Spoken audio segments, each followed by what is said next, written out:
Okay बेटा, so previous video में हमने क्या पढ़ा, सिविल डिसोबीडियंस मूवमेंट के स्टार्ट होने के कारण और उसके कॉल ऑफ होने के कारण। तो 2 बार सिविल डिसोबीडियंस मूवमेंट स्टार्ट हुआ बेटा, ये आपको जानना बहुत ज़रूरी है। सबसे पहला सिविल डिसोबीडियंस मूवमेंट 31 में स्टार्ट हुआ, लेकिन 1932 में गांधी जी द्वारा इसे कॉल ऑफ कर दिया।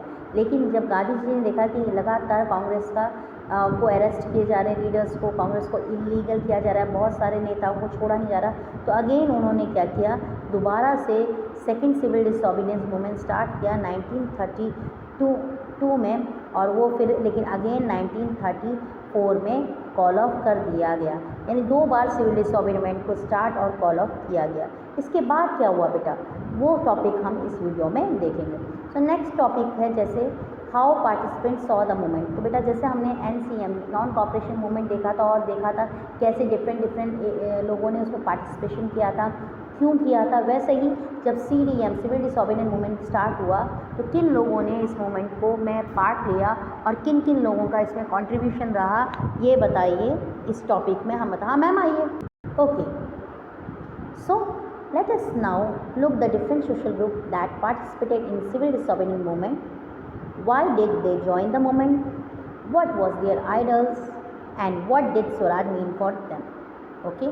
अब ये आपको मैं बता दूँ, तो ये टॉपिक में हम देखेंगे किन किन सोशल ग्रुप्स ने CDM में पार्टिसिपेट किया, क्यों किया, क्या उनके रीज़न थे इसके पीछे, और हर एक सेक्शन ऑफ सोसाइटी के लिए स्वराज का क्या मीन्स था।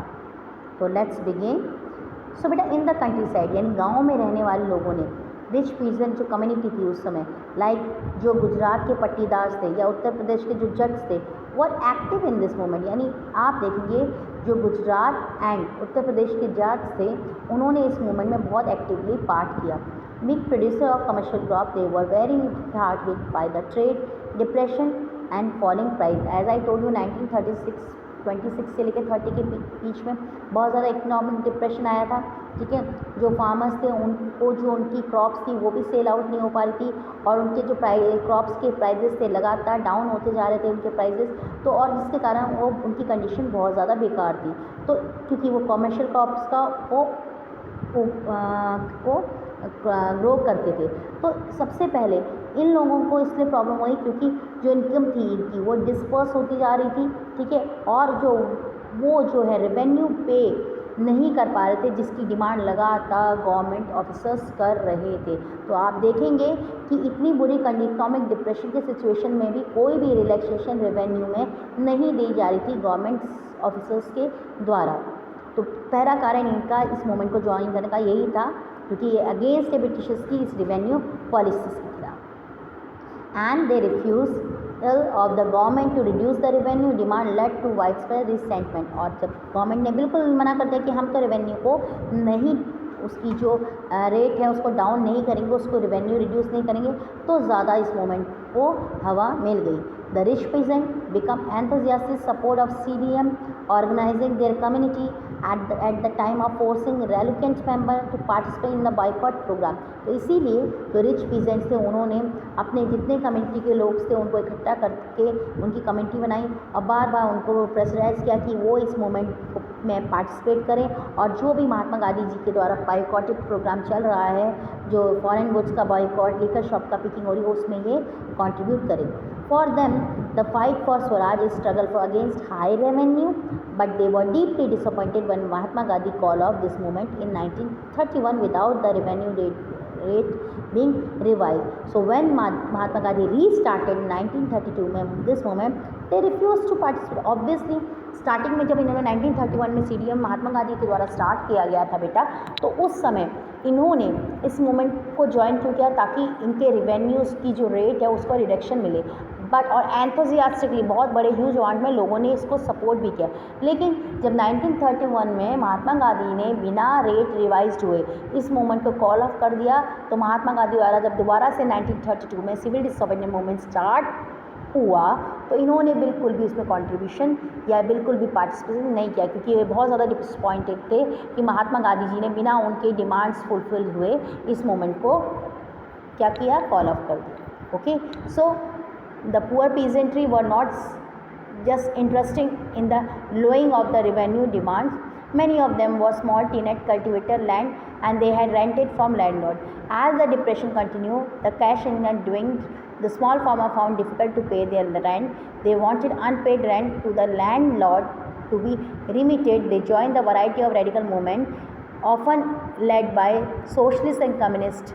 Apprehensive the rising issue of might upset rich peasant and landlord, the Congress was unwillingly support no rent campaign in most places, so the relation between the poor and Congress remained uncertain. अब क्या हुआ बेटा, देखो जैसे rich peasant के बारे में हमने बता दिया, पुअर पीजेंट्स लोग थे जो जिनके पास जो पुअर फार्मर्स थे उनके अपनी लैंड तो होती नहीं थी, तो वो क्या करते थे, लैंडलॉर्ड्स होते थे उनकी लैंड पे काम करते थे जिसके लिए उनको रेंट पे करना पड़ता था। तो ये लोग चाहते थे जो इन्हें रेंट पे करना पड़ रहा है वो रेंट पे ना करना पड़े। इस कारण आप देखेंगे इन्होंने इस मूवमेंट को ज्वाइन किया, लेकिन धीरे धीरे जब इनके सपोर्ट नहीं मिला इनको तो इन्होंने इस मूवमेंट को ज्वाइन करना। नेक्स्ट टॉपिक है बेटा कि बिज़नेस क्लास लोगों ने इस मूवमेंट को कैसे ज्वाइन किया। देखो आपने देखा फर्स्ट वर्ल्ड वॉर में जो इंडियन मर्चेंट और इंडस्ट्रीज थे उन्हें बहुत ज़्यादा प्रॉफिट हुआ था, ठीक है, और वो बहुत पावरफुल हो गए। क्यों? क्योंकि जो फर्स्ट वर्ल्ड वॉर में जो भी नीड्स थी, इंडस्ट्रियल गुड्स की नीड थी वो बढ़ती गई, ठीक है, जिसके कारण इनकी इनकम रेज होने लगी। लेकिन बेटा इनका बिज़नेस बहुत ज़्यादा एक्सपेंड होते हुए देख के जो कॉलोनियल पॉलिसीज़ ने क्या किया, इनके बहुत सारे बिजनेस एक्टिविटीज़ में रिस्ट्रिक्शन लगाना शुरू कर दिया। दे वांटेड, अब वो चाहते थे ये बिजनेसमैन कि इनको प्रोटेक्शन मिले against the import of foreign goods. वो चाहते थे इंडिया के अंदर बना हुआ गुड्स ही एक्सपोर्ट हो इंडिया के अंदर, ना कि बाहर से इम्पोर्ट हुआ फॉरेन गुड्स को ज़्यादा चीज़ें सपोर्ट ना मिले। तो इसी कारण इन लोगों ने इसी को प्रमोट करते हुए 1920 में फिस्सी नाम की जो एक कम्युनिटी थी, इंडस्ट्री कम्युनिटी, उसका फॉर्मेशन हुआ, ठीक है, जिसके जो बड़े बड़े नेता का नाम आप सुनेंगे, पुरुषोत्तम दास, ठाकुर दास एंड GD बिरला। ऐसे इंडस्ट्रीज ने कॉलोनियल कंट्रोल को कॉलोनियल जो गवर्नमेंट के कंट्रोल को, जो इंडियन इकोनॉमी में इनका कंट्रोल था, उनको ख़त्म करने के लिए सिविल डिसोबीडिएंट मूवमेंट को क्या किया, सपोर्ट किया। अब काफ़ी फाइनेंशियल सपोर्ट भी इन्होंने इस मूवमेंट को दिया, ठीक है। ये इस चीज़ में आपने देखा कहीं ना कहीं इंडस्ट्रीज लोगों ने क्यों इस मूवमेंट को सपोर्ट किया, क्योंकि वो चाहते थे कि फॉरेन का जो इंपोर्ट है हमारे देश के अंदर वो ख़त्म हो जाए और इंडियन मेड्स गुड्स को ज़्यादा एक्सपोर्टेशन मिले। सबसे बड़ा इम्पॉर्टेंट फीचर इस मूवमेंट का था पार्टिसिपेशन ऑफ वीमेन। आपने देखा नॉन कॉपरेशन मूवमेंट में ज़्यादा लोगों ने वुमेंस ने पार्टिसिपेशन नहीं किया था, लेकिन बेटा सिविल डिसोबीडिएंट की सबसे बड़ा इम्पॉर्टेंट फीचर यही था कि लार्ज स्केल में इस मूवमेंट में जो पार्टिसिपेशन रहा किनका रहा, वीमेंस का रहा। ड्यूरिंग महात्मा गांधी की जब सॉल्ट मार्च शुरू किया तो थाउजेंड्स ऑफ वीमेंस जो थी उन्होंने उनको सुनने के लिए अपने घरों से बाहर आ गई और दे हैव प्रोटेस्टेड, मार्चेस करनी शुरू की। उन्होंने भी उनके साथ मिलकर मैन्युफैक्चर करना शुरू किया सॉल्ट का, फॉरेन गुड्स को उन्होंने और लिकर शॉप को बॉयकॉट करने में इन्होंने पार्टिसिपेशन किया। मैनी और कई इस एक्टिविटीज़ को करने के लिए कई वीमेंस को जेल भी जाना पड़ा। अर्बन एरिया में जो वीमेंस थी हाई कास्ट की, उन्होंने इस मूवमेंट को ज्वाइन किया, ठीक है। Move by Gandhi ji call they began to see service to the nation as the sacred duty of women. यानी गांधी जी के एक आवाज़ में लाखों हजारों की संख्या में वीमेंस लोग इकट्ठा हो जाया करती थी, ठीक है। Yet this increase public role did not necessary mean any radical change in the way of position of man was visualise. लेकिन हम ये नहीं कह सकते कि यानी इसके बाद वुमेंस की कंडीशन बहुत ज़्यादा अच्छी हो गई थी, नहीं। बस उनका जो हायर क्लास के लोग थे उन्होंने पार्टिसिपेशन किया, लेकिन इससे वुमेंस की कंडीशन को इम्प्रूव होने में कोई भी हेल्प नहीं मिली। गांधी जी वह कन्विक्ट, लेकिन गांधी जी का भी यही मानना था कि विमेंस की ड्यूटी होती है घर में रह के अपने बच्चों को और अपने एक गुड मदर बने और गुड वाइफ बने। And for a long time Congress of reluctant to allow women to hold the position authority within the organization. इसीलिए बहुत लंबे समय तक किसी भी कांग्रेस पार्टी के अंदर किसी भी विमेन का क्या नहीं था, कोई भी पोजीशन उनको नहीं मिली थी। इट वॉज अ कीन only on their symbolic presence. केवल उनकी एक प्रेजेंस इस मूवमेंट में ही रही। तो ये पढ़ना पड़ेगा कि सिविल डिसोबीडिएंस की कमियां क्या थी, लिमिट्स क्या थी इसकी। तो चलिए देखते हैं। नॉट क्योंकि पहली तो लिमिट्स थी क्योंकि बहुत सारे सोशल ग्रुप ने इस मूवमेंट को ज्वाइन नहीं किया, ठीक है, ओके। और स्पेशली जो दलित थे उनका इसमें पार्टिसिपेशन नहीं रहा। क्योंकि बहुत लंबे समय तक जो कांग्रेस थे बेटा, उन्होंने दलित लोग थे, जो लोअर कास्ट के लोग थे, उनको इग्नोर करने शुरू किया, क्योंकि कांग्रेस ने कभी भी दलित लोगों को सपोर्ट नहीं किया। क्यों नहीं किया? क्योंकि वो जो हाई क्लास हिंदूज़ थे, उनका डोमिनेंस था कंट्री के अंदर। तो ये सोचते थे कहीं ना कहीं अगर हम दलित्स को सपोर्ट करेंगे तो जो हाई क्लास हिंदूज़ हैं, जो बड़े बड़े हिंदूज़ पुरोहित वगैरह हैं, वो उनसे अलग हो जाएंगे। इसीलिए बहुत लंबे समय तक जो कांग्रेस ने दलित्स की स्थिति को सुधारने में कोई भी कंट्रीब्यूशन नहीं किया। लेकिन जब महात्मा गांधी जी ने कहा कि स्वराज हमें तभी मिल सकता है, इनका एक डायलॉग था कि हमें स्वराज 100 साल तक भी नहीं मिलेगा जब तक हमारे देश से छुआछूत ख़त्म ना हो। इसीलिए इन्होंने जो अनटचेबल लोग थे उन्हें हरिजन नाम दिया, यानी हरिजन ने God of children of God. और इन्होंने कहा कि हमारा मेन मोटिव सबसे पहले है कि हम अपने देश से छुआछूत को ख़त्म करें, और जब तक हम ऐसा नहीं करेंगे तब तक हमारे देश में आज़ाद पूरी तरह से नहीं होगा। तो इन्होंने, गांधी जी ने बहुत ज़्यादा इस चीज़ को, मूवमेंट को हाईलाइट किया। उन्होंने जो आप देखेंगे खुद जाके स्वीपिंग झाड़ू वाड़ू लगाया, ठीक है, और ये कहा कि अनटचेबिलिटी ख़त्म करिए। But many Dalits leader were keen to different political suggestion to the problem of the community. लेकिन हरिजन्स थे, जो अनटचेबल लोग थे, वो ये नहीं चाहते थे कि केवल इनको अनटचेबिलिटी और या इनको राइट्स मिले, ये चाहते थे इनको भी कांग्रेस में राइट्स मिले, यानी इनको ये चाहते थे कि इन्हें भी पार्टिसिपेशन करने का मौका मिले। सो दे बिगेन ऑर्गेनाइजेशन देमसेल्फ। क्या डिमांड कर रहे थे ये लोग? ये केवल ये नहीं चाह रहे थे कि इनकी अनटचेबिलिटी दूर हो, बल्कि ये भी चाह रहे थे कि इनको कुछ सीटें रिजर्व मिले, और कुछ एजुकेशन इंस्टीट्यूशन है वहाँ पे भी इनको रिजर्वेशन मिले, ठीक है। तो जब आप देखेंगे सेकेंड राउंड टेबल कॉन्फ्रेंस हुआ था, तो उस समय B.R. अम्बेडकर जी, डॉक्टर जो B.R. अम्बेडकर, हमारे जो फादर, आप जानते हैं कि B.R. अम्बेडकर जी थे, जो उन्होंने बहुत ज़्यादा दलित डिप्रेस क्लास के लिए बहुत ज़्यादा वेलफेयर के लिए काम किया। So B.R. Ambedkar who organise the Dalit into a depressed class association in 1930 clashed Mahatma Gandhi at second round table conference by demanding separate electorates for Dalit। यानी जब सेकेंड राउंड कॉन्फ्रेंस में महात्मा गांधी ने जिसमें पार्टिसिपेट किया था, वहाँ B.R. अम्बेडकर भी थे। उन्होंने डिमांड की कि क्या डिमांड की? जो दलित लोग हैं उनको भी, जो आप देखेंगे कॉन्स्टिट्यूशन में अलग से सेपरेट इलेक्टोरल यानी सेपरेट रिजर्वेशन मिले। लेकिन जो ब्रिटिश ऑफिसर्स थे उन्होंने इस डिमांड को एग्री कर दिया, बट ये बिल्कुल गांधी जी ने इस डिमांड को बिल्कुल निगलेक्ट किया, क्योंकि उन्होंने कहा कि कहीं ना कहीं अगर ऐसे सेपरेट इलेक्टोरल कुछ मिलेगा तो मैं जो देश को एक करने की, देश को आज़ाद करने की सोच रहा हूँ, वो कभी भी नहीं होगा। उन्होंने कहा अगर ऐसा कुछ भी डिसीजन ब्रिटिश गवर्नमेंट ने कहा, डिमांड मानी, तो वो अनशन, आमरण अनशन करेंगे।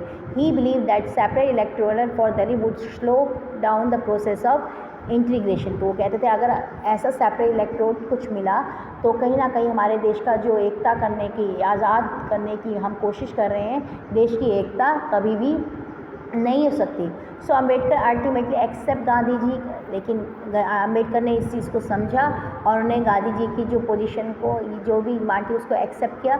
और गांधी जी के बीच में और महात्मा गांधी जी और B.R. अम्बेडकर के बीच में 1932 सितंबर में एक पूना पैक्ट साइन हुआ, जिसने डिप्रेस क्लास के लिए, जो शेड्यूल क्लास, उनके लिए कुछ सीट प्रोविंस और कुछ सीट सेंट्रल लेजिस्लेटिव काउंसिल्स में प्रोवाइड की, ठीक है। So the Dalit movement however continue to be apprehensive the Congress led national movement. Some of the, आप देखिए, तो दलित लोगों की बात मान ली तो दलित लोगों को भी कुछ रिजर्वेशन मिल गया, किस चीज़ में? प्रोविंस में, ठीक है। अब जो मुस्लिम लोग था उनका कैसे पार्टिसिपेशन था? बेटा जो मुस्लिम पॉलिटिकल ऑर्गेनाइजेशन थी, ठीक है, उनका इस सिविल डिसऑर्डर मूवमेंट में जो कंट्रीब्यूशन था बहुत ही कम था। क्यों था? क्योंकि जब नॉन कॉपरेशन मूवमेंट ख़त्म हुआ, खिलाफत मूवमेंट और नॉन कॉपरेशन मूवमेंट को लेते हुए ये मूवमेंट चला था, तो last section of Muslim felt alienation from the Congress. क्योंकि बहुत लंबे समय तक जो मुस्लिम नेता थे उन्हें लगा कि कांग्रेस उनको सपोर्ट नहीं कर रही है, कांग्रेस उनके को हमेशा अलग अलग रख रही है अपने मूवमेंट से। So from the mid 1920 the Congress came to be more visible association with openly Hindu religions like Hindu Mahasabha ठीक है। और उस समय आपने देखा कि देश के अंदर बहुत सारी जो हिंदू रिलीजियस नेशनल ग्रुप है, जैसे हिंदू महासभा वगैरह गठन हो रहा था, तो मुस्लिम्स और हिंदूज़ के बीच टेंशन सिचुएशन और ज़्यादा ख़राब होती जा रही थी, क्योंकि मुस्लिम्स को कहीं ना कहीं लग रहा था कि हिंदुस्तान जो है कहीं ना कहीं ये हिंदू डोमिनेंस का है, और अगर आज़ादी मिल भी जाएगी तो उनके देश में उनके लिए कोई भी स्थान नहीं होगा। तो धीरे धीरे हिंदू मुस्लिम कॉम्युनल क्लैशेस और राइट्स अलग अलग सिटीज़ में होने लगे, और एवरी नॉट, ठीक है। और ये कंडीशन ने कहीं ना कहीं हिंदू और मुस्लिमों के बीच की दरार बढ़ाती गई। So the Congress and the Muslim League made an effort to renegotiate an alliance in 27. It appears such a united could be forget. The important difference was the question of representing in the future assembly to the be elected. Mohammad Ali जिन्ना, बहुत important नाम है बच्चे, Mohammad Ali Jinnah, this is the one of the name which is very important. Mohammad Ali Jinnah जो Muslim league के leader थे, उन्होंने demand की, जैसे जो शेड्यूल कास्ट थे उन्होंने डिमांड की ना सेपरेट इलेक्टोरल, यानी इनको भी इलेक्शन में सेपरेट सीट मिले। वैसे ही मुस्लिम लीडर अली जिन्ना थे, जो मोहम्मद अली जिन्ना, उन्होंने भी कहा कि उनके लिए भी सेपरेट इलेक्टोरल सिस्टम की क्या हो, फॉर्मेशन हो। If Muslim were assure reserve seat in the central assembly and representation in proportion to the Muslim dominance province Bengal and Punjab, negotiation over the question of representation continue, but all hope of resolving the issue of all party conference in 1928 disappear when M.R. Nayakar of the Hindu Mahasabha strongly opposed effort of compromise। यानी लेकिन ये सारी demand रखी Muslims के जो leaders थे मोहम्मद अली जिन्ना ने, लेकिन जो उस समय जो आप देखेंगे हिंदू महासभा के अध्यक्ष थे M.R. जायकर, तो इन्होंने इस डिमांड को बिल्कुल डिसएग्री कर दिया। तो कहीं ना कहीं हिंदू और मुस्लिम्स के बीच में और ज़्यादा टेंशन क्रिएट होगी, और उन्होंने सेपरेट नेशन की डिमांड करनी शुरू कर दी। सो बेटा, जब सिविल डिसोबीडियंट मूवमेंट स्टार्ट हुआ, सो देयर वाज दस N atmosphere of suspicious and distrust between communities. जब सिविल डिसोबीडियंट मूवमेंट स्टार्ट हुआ तो जो डिफरेंट दोनों कम्युनिटी थी, हिंदू और मुस्लिम, ये एक दूसरे को शक की निगाहों से देख रही थी। Alienated from the Congress, large section of the Muslim could not respond to the call for a united struggle। तो जब कांग्रेस ने डिमांड की कि चलिए यूनाइट करके CDM में पार्टिसिपेट करिए, तो मुस्लिम लोगों ने इस चीज़ में बिल्कुल भी पार्टिसिपेशन नहीं किया। Many Muslim leaders and intellectuals expressed their concern about the status of Muslim as a minority within India. They feared that their culture and identity of minority would be submerged under the dominance of Hindu majority।